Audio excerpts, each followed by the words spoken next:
Be me, Seth, 32, work as a civil engineer. It's a decent job, lots of problem solving. You figure out how to make bridges stand up and buildings not fall down. Pretty straightforward. Married to Penny for about 3 years. When we met, I thought she was great. Passionate, smart, always talking about big ideas. A lot of it was about society, equality, fairness, stuff I agreed with. She spoke a lot about breaking down old-fashioned ideas, especially gender roles. I was all for it. A partnership should be a partnership, right? 50-50. Sounded like the perfect modern relationship. We both work, we both contribute. We split the bills based on our income, which was fine by me since I make a bit more. In the beginning, it was all theoretical. Lots of late-night talks about how traditionalism holds people back. She was really into this idea of toxic masculinity, how men are taught to suppress emotions and only value strength, and how that hurts everyone. I'd listen, nod along. Some of it made sense. I never considered myself a traditional guy. I cook, I clean. I don't have a problem talking about my feelings. So I figured we were on the same page. We were a team. The first signs that something was off were small. So small you'd think I was crazy for even noticing. We'd go grocery shopping together. I'd push the cart, no big deal. But at checkout, when we're loading up the car, a pattern started to emerge. I'd be lifting the heavy case of bottled water, the 20-pound bag of cat litter, the big sack of potatoes. She would grab the bag with the loaf of bread and the carton of eggs. I remember thinking it was a bit weird once or twice. Like, couldn't she at least grab the milk jugs? But I brushed it off. It's just groceries. Who cares? Then it started happening around the house. The kitchen sink started dripping one night. Annoying sound. I mentioned that we should call a plumber in the morning. She gives me this look, a look of genuine surprise. Then she says that plumbers are expensive, and it's probably just a simple washer. You're good at this kind of stuff. You can probably fix it in 10 minutes. I'm an engineer, but that doesn't make me a plumber. Still, I pop open YouTube on my phone, watch a few tutorials. An hour later, covered in grime from under the sink, I've replaced the washer and the dripping has stopped. Penny comes in, glances at the fixed sink, and says, "See? Knew you could do it?" She didn't say thank you, just that she knew I could do it. It felt less like a compliment and more like a statement of expectation. A few weeks later, we're talking about chores. She brings up the idea that the gender division of labor in our home is problematic. I'm confused. I already do half the cleaning, all the yard work, and most of the cooking because she says she finds it creatively stifling. She explains that her point is about the expectation that she, as a woman, should have to do certain things is unfair. I agree, the expectation is unfair. So I ask her, okay, what's the solution? How do we make it more equal? She suggests we both just do what needs to be done whenever it needs doing. A fluid system. Sounds good in theory. In practice, it meant that I was still doing all the things I was doing before, and she was doing less. The trash would be overflowing. I'd ask if she could take it out on her way to work. She'd reply that the concept of man's work, like taking out the trash, is a patriarchal construct. Then she'd leave for her job at a local coffee shop, and I'd be left taking out the overflowing trash because someone had to do it. The lawn needed mowing. It was my job by default. One Saturday, I was feeling particularly drained from a long week at work. I asked if she'd be willing to mow the front yard. Just this once. She told me that the image of a woman mowing a lawn is often fetishized by men, and she didn't want to participate in that kind of display. I had no idea what to even say to that. So I went out and mowed the lawn myself. It felt like I was living in a different reality. I was being lectured about gender theory while being saddled with all the traditional male chores. It was like she wanted to be liberated from all the traditional female roles, but still wanted me to perform all the traditional male ones. I tried talking to my best friend about it one afternoon. He's a pretty straightforward guy, works in construction. I explained the situation, how Penny believes in total equality, no gender roles. He just listened patiently while I laid it all out. The trash, the sink, the lawn. When I was done, he took a sip of his beer and just said, "So, she wants all the benefits of feminism and all the benefits of traditionalism, and you get to do all the work." Hearing it said so plainly was like a splash of cold water to the face. I tried to defend her. "No, it's not like that. She just has very strong principles." He just shook his head. "Principles are what you do, not what you say. It sounds like her principle is making sure she never has to do anything difficult." That conversation stuck with me. I started paying more attention. I noticed how, whenever a problem required physical effort or getting your hands dirty, it was automatically my responsibility. A high shelf needs dusting? I'm the one who has to get the ladder. A spider in the bathroom? I have to go deal with it. The car makes a weird noise. I'm the one who has to pop the hood or take it to the mechanic. But if I ever asked for her help with these things, I'd get a lecture.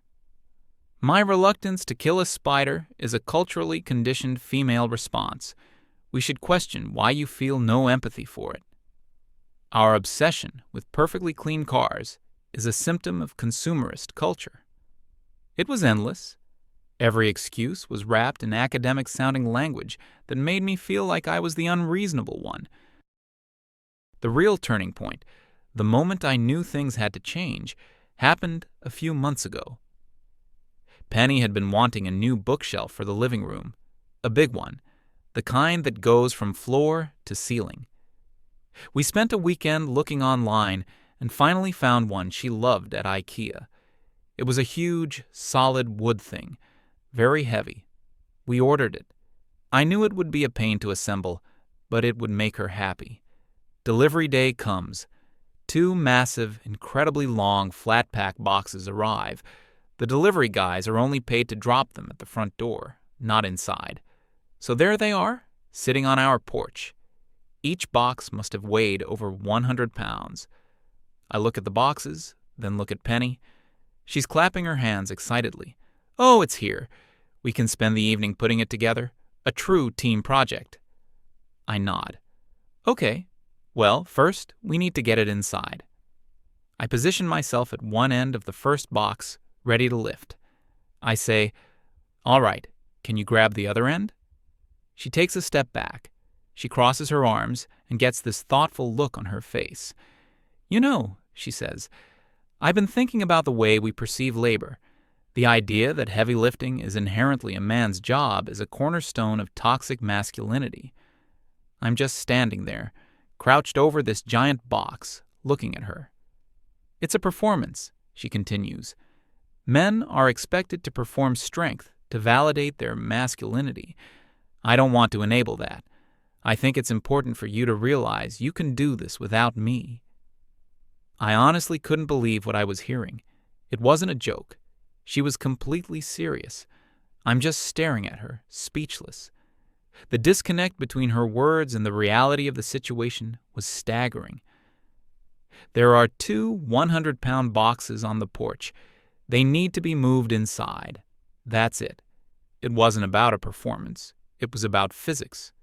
"So, you're not going to help me?" I finally managed to ask. "I'm supporting you by deconstructing the expectation that I should," she says, smiling, as if she's just given me a profound gift. She then turns around and walks back inside to get a glass of water. I stood there on the porch for a full minute. I thought about just leaving the boxes there. I thought about calling a friend to help. I thought about getting back in the car and just driving. But then I just felt this cold, calm clarity. It was a game, and I had been playing it all wrong. I had been trying to compromise, to find a middle ground, but there was no middle ground, because she wasn't interested in compromise. She was interested in winning, in having her ideology and her comfort at the same time. So I decided to play by her rules. Fine, I won't perform masculinity. I'll just get the job done. I took a deep breath and started wrestling with the first box.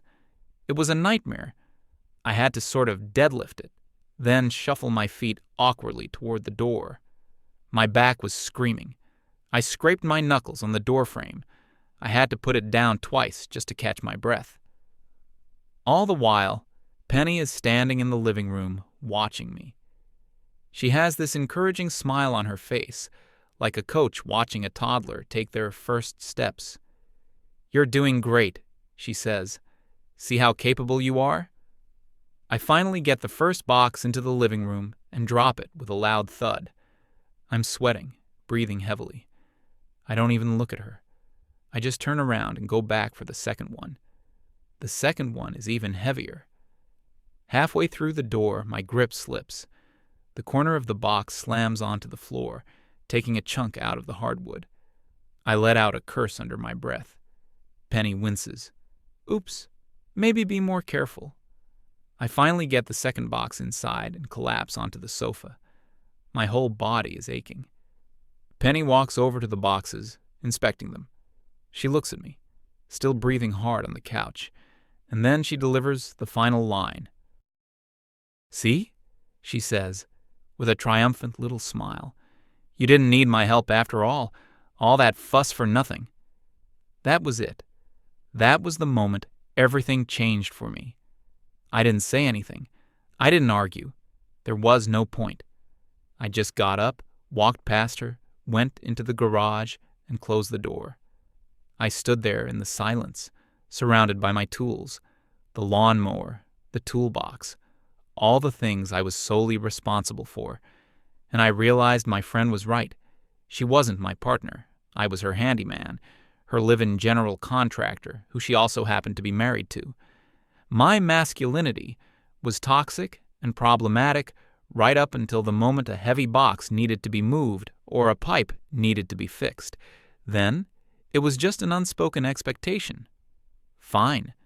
If we're going to live in a world with no gender roles, then let's really do it. No more assumptions.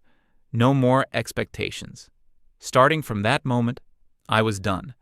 I wasn't going to be angry or bitter. I was just going to follow the rules, her rules, the rule of fluidity, the rule of no expectations. Let's see how it works when it applies to both of us. The next morning was a Saturday, the start of the new era. I woke up and went about my morning routine. Around 10 a.m., Penny mentions that we're out of milk and coffee beans. Usually that's my cue to say, "Okay, I'll run to the store." Instead, I just said, "Oh, that's a shame," and continued reading a book. She waited for a minute. "So," she starts, "are you going to go get some?" I look up from my book. I wasn't planning on it. I don't drink milk, and I'm fine without coffee today. "But I want coffee," she said, her voice laced with a slight annoyance. "I understand," I replied calmly. "The store is about a 10-minute drive away." The look on her face was a mixture of confusion and irritation. She stood there for a moment, clearly expecting me to give in and just go. When I didn't, she let out an exasperated sigh, grabbed her keys, and left. It was a small victory, but it felt monumental. Later that day, she was in the kitchen cooking something for herself. She had bought one of those meal kits. She's struggling to open a sealed glass jar of sauce. Her hands keep slipping. She's grunting with effort. I'm sitting at the kitchen table, scrolling on my phone. She puts the jar down with a loud clank. "Ugh, this thing is impossible." She pushes it across the table towards me, the universal signal for, "You open it." I don't move. I don't reach for it. I just look at the jar, then back at her. "Yeah, those can be tough," I say. The silence hangs in the air. "Seth," she says, her voice sharp now, "can you please open this for me?" I put my phone down. I looked her right in the eye. "Why do you think I would be better at opening it than you?" I asked, genuinely curious. She was flustered.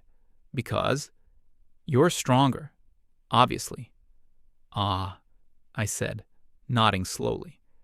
So, you're saying that due to biological differences, men tend to have greater upper body strength than women?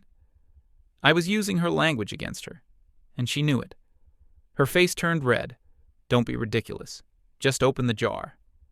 I don't think it's ridiculous, I said, my voice still perfectly level. I think it's an interesting point. We're always talking about how gender is a social construct. But here's a physical task where you believe my assigned gender at birth gives me an inherent advantage. It's a bit of a contradiction, isn't it? She snatched the jar back off the table. Fine, I'll do it myself. She spent the next 5 minutes running it under hot water, banging it on the counter, trying to use a dish towel for grip. Eventually, with a final pained shriek of effort, she got it open. She shot me a death glare before turning back to her meal prep. She didn't speak to me for the rest of the evening. That was fine with me. I was enjoying the quiet. The next test came a week or so later. We have these big, heavy storm windows that we have to put up in the fall. It's a job I've always done myself. It requires carrying these awkward, heavy panes of glass up a ladder. I usually spend a whole Saturday doing it. The first cold front of the season was coming through. It was getting chilly at night. Penny mentioned it one morning. It's getting cold. You should probably put the storm windows up this weekend. Notice the you, not we. That's a good idea, I said. We should definitely get that done. Saturday comes. I wake up, make myself some breakfast, and then settle in to watch some college football. Around noon, Penny comes into the living room. I thought you were going to do the windows today. Oh, I'm not doing them by myself, I said, not taking my eyes off the TV. What? You always do them yourself? Well, I've been thinking about what you said, about me always performing masculinity. This feels like one of those things. It's a big physical job. It's not fair for one person to be expected to do it alone. But I don't know how to do it, she said. Then it's a perfect opportunity for you to learn, I replied. We can do it together, as a team, 50-50. You can hold the ladder, or I can hold the ladder. We can take turns carrying them up. She looked at me like I'd just suggested we build a rocket ship in the backyard. I can't carry those, she said. They're too heavy for me. Are you sure? I asked with a straight face. Maybe you're just internalizing societal messages that you're not strong enough. She threw her hands up in the air. This is absurd. It's going to be freezing tonight. I agree, I said. So let's get started. I'll meet you in the garage whenever you're ready to help. She stood there, fuming. Eventually, she just stormed out of the room. I knew she wouldn't come to the garage. The windows didn't get done that day, or the next day. The house was cold for the next week. We had to use extra blankets. She kept making passive-aggressive comments about it. Brr, it's really drafty in here, she'd say loudly. I'd just reply, yeah, it is. We really should get those windows done together soon. After a week of sleeping in a cold house, she finally broke down and hired a handyman service to come and do it. It cost her $200 out of her own bank account. I didn't say a word. I just watched them work from the kitchen window. The message was starting to sink in. Equality was a two-way street. My compliance was no longer guaranteed. The next big incident happened in the bathroom. Penny was getting ready for bed. I was in the living room reading. Suddenly, there's a shriek, a real horror movie scream. I jump up, heart pounding, thinking someone broke in. I run to the bathroom door. What is it? What's wrong? It's a spider, she yells from inside. A huge one, on the ceiling. I feel the adrenaline instantly drain away, replaced by a familiar weariness. Okay, I say through the door. So, what are you going to do about it? There's a moment of baffled silence. What am I going to do? You are going to come in here and get rid of it. I lean against the wall and cross my arms, even though she can't see me. I don't think I should, I say, my voice calm. What do you mean you shouldn't? It's horrifying. I can't be in here with it. Well, I start. choosing my words carefully. I remember you telling me that arachnophobia is a learned behavior, often enforced by society to make women seem weak and dependent on men for protection. The silence on the other side of the door is deafening. I wouldn't want to undermine your independence by reinforcing such a regressive stereotype, I continue. I believe in you. You're a strong, capable woman. You can handle a spider. I can practically hear the steam coming out of her ears. This isn't a gender studies seminar, Seth. It's a massive, hairy monster, and it's looking at me. I'm sure you'll be fine, I say. Just get a cup and a piece of paper. I hear some frantic shuffling, a chair being dragged, a yelp, and then a loud thud. A few minutes later, the bathroom door creaks open. Penny storms out, face pale and furious. I trapped it under the laundry hamper, she hisses, and I'm sleeping on the couch. She didn't want my help, but she still expected me to deal with the aftermath. The next morning, I went into the bathroom. I lifted the hamper. The spider was gone.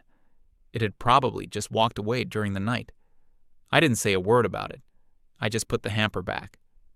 The real test of my new resolve, however, happened a few weeks after that. Penny was driving home from a get-together with some of her friends. It was late, around 10 p.m. I get a call. She sounds like she's on the verge of tears. I have a flat tire, she says, her voice shaky. I'm on the side of the road on that dark stretch a few miles from the house. My first instinct, the old me, was to say I'm on my way, but I stopped myself. Okay, I said. That's not good. Are you in a safe spot? I guess, but the cars are flying by. You have to come and change it for me. I took a breath. Honey, the spare tire is in the trunk. The jack and the lug wrench are with it. You've seen me do it before. It's pretty straightforward. You can't be serious, she whispered into the phone. You want me to change a tire? By myself? In the dark? Knowing how to change a tire is a basic life skill, I said, my voice gentle but firm. It's not gender specific. What if I wasn't home? You need to know how to handle these situations. I'm calling you because you are home, she practically screamed. My friends are already gone. I'm stranded. I asked her if she'd called her friends for help.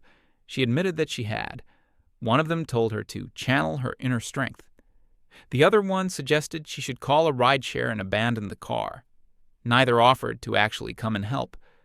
Look, I said, if you really feel unsafe, then your other option is to call roadside assistance. The number is on the insurance card in the glove compartment. They'll send someone out. But that will take forever, and it costs money. Yes, I agreed. It will. Those are the two options.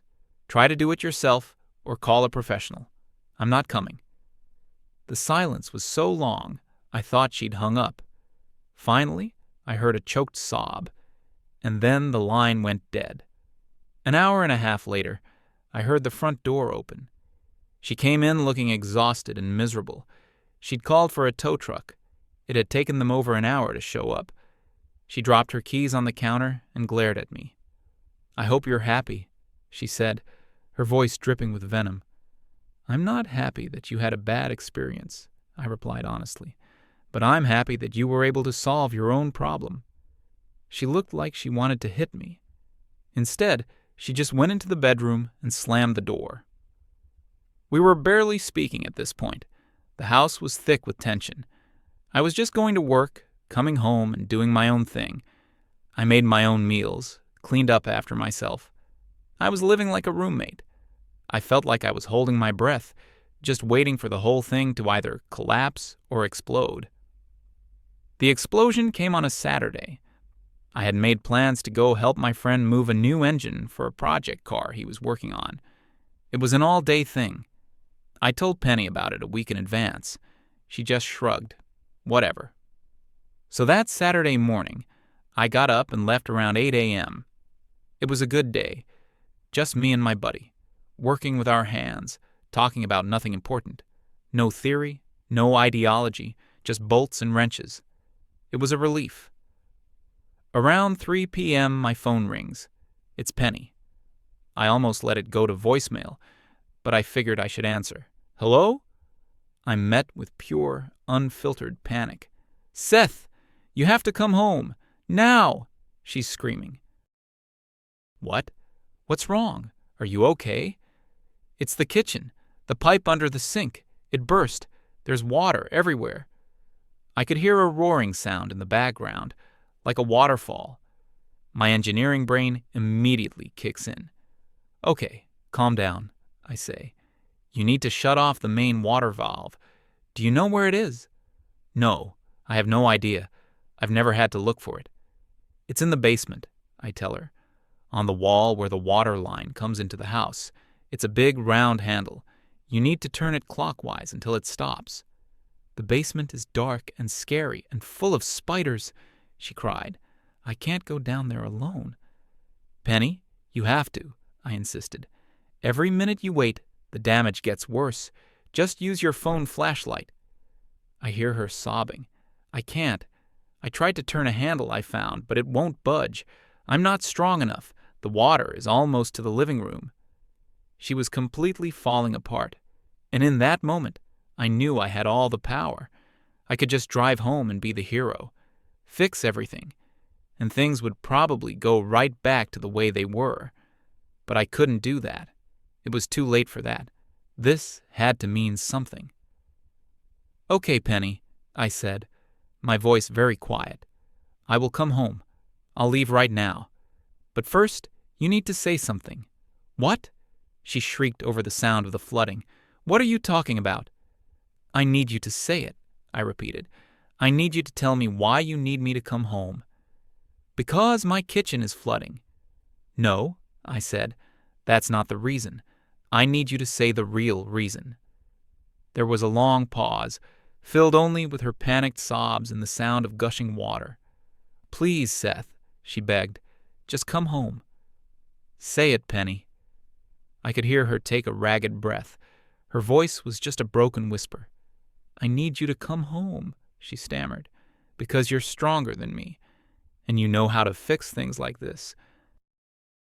And I can't do it myself. It was the hardest thing she'd ever had to say. It was the truth.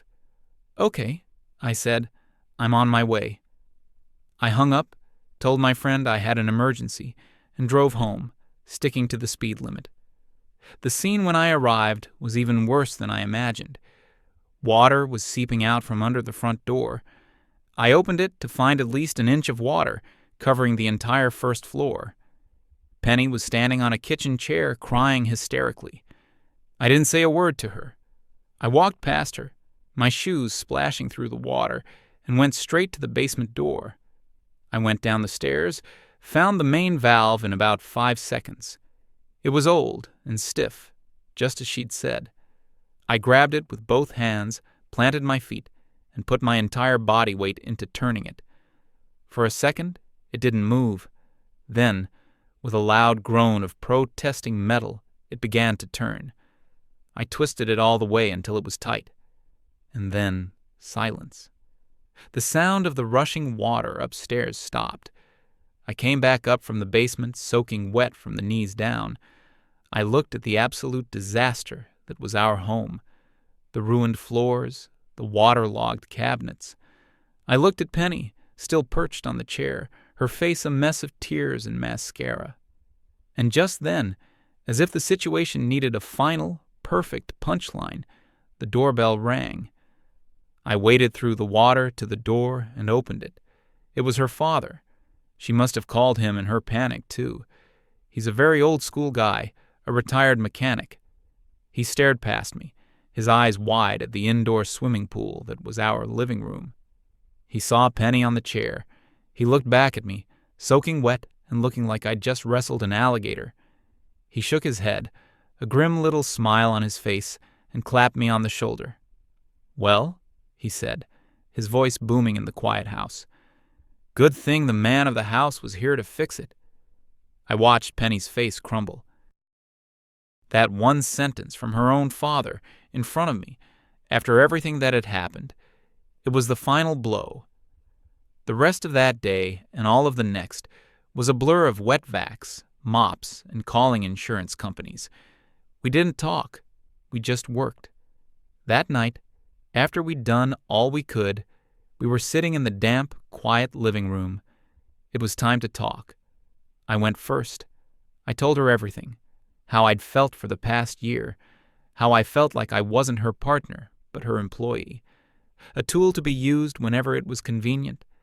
How her principles always seemed to bend in a way that benefited her and gave me more work. How it wasn't about strength, it was about respect. And I had felt none from her. I told her I was done with the double standards. I don't mind being the guy who kills the spiders and opens the jars and fixes the sink, I said. I really don't. But I have to be valued for it, not taken for granted, not lectured about my toxic masculinity 5 minutes before you ask me to go lift something heavy. I laid it all out, calmly, without yelling. For the first time, she didn't argue. She didn't have a clever comeback or a theoretical point to make. She just sat there, looking at the water-damaged floorboards, and listened. When I was finished, she cried. Not the hysterical, panicked crying from before. It was a quiet, sad, exhausted kind of crying. She admitted that she'd been unfair, that she'd gotten so caught up in the theory of it all that she'd lost sight of the reality.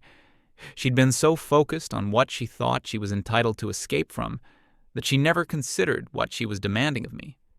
It wasn't a magic fix. Our problems didn't vanish, but it was a start, a real one. The cleanup took weeks. We had to have the flooring replaced, but we did it together. When the new laminate flooring was delivered, it came in a dozen heavy boxes. I went outside to start bringing them in. After I carried the first one, the front door opened. It was Penny. She was wearing work gloves. She didn't say anything. She just walked over to the next box, grabbed one end, and looked at me. I grabbed the other end, and together we carried it inside. The other day, we bought a new armchair. It was one of those ones you have to assemble yourself.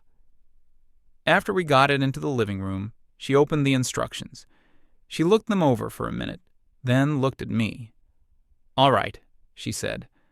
"Looks like you're on bolt-tightening duty, and I'll be in charge of handing you the right pieces and making sure we don't mess up." I just smiled. Be me. Still an engineer, still married. House is mostly dry now. Things are different, better. It was never about wanting to go back to the old ways. It was always about fairness. It was always about respect.